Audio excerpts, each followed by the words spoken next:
guys, welcome back. The other day I went to Home Goods or TJ Maxx or Marshalls, and I saw this most beautiful linen pillow with a jack-o'-lantern sort of like embroidered around it. And I said, hey, I can make that. I wasn't going to purchase that for like 50 bucks. So what I did was I got my linen, stretched it out on my board. I put some masking tape around it so it could be nice and tight, and I free drew the pumpkin shape that I like.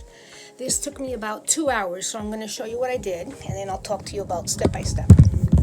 So I free drew my pumpkin or jack-o'-lantern around my nice beautiful linen that I found in my stash. The first thing that I did was I hot glue gunned around the entire shape of my pumpkin. That took a little while. I tried to learn how not to burn my fingers as much.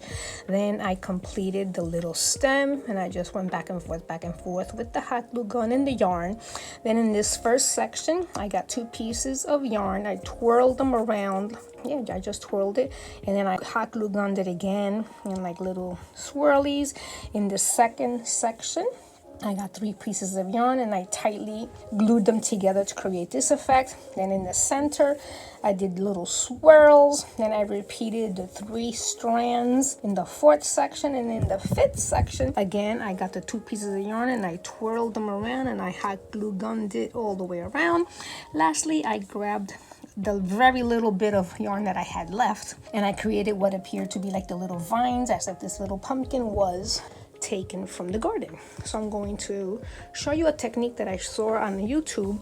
A girl was sewing some yarn onto some fabric. She has, of course, her single presser foot. I have a double. This is for I think a zipper. I'm not too technical with the names. What she did was she put the yarn through a little piece of straw, pressed the little yarn, the straw, onto the single presser foot, and started sewing. And what it does is it's a guide, and it enables you to zigzag all the way around the yarn, and it just absolutely comes out rather perfect. I'm going to show it to you with my double presser foot. So I'm just going to hold it in the center and just show you that this little hack actually does work. Up the end, look at that.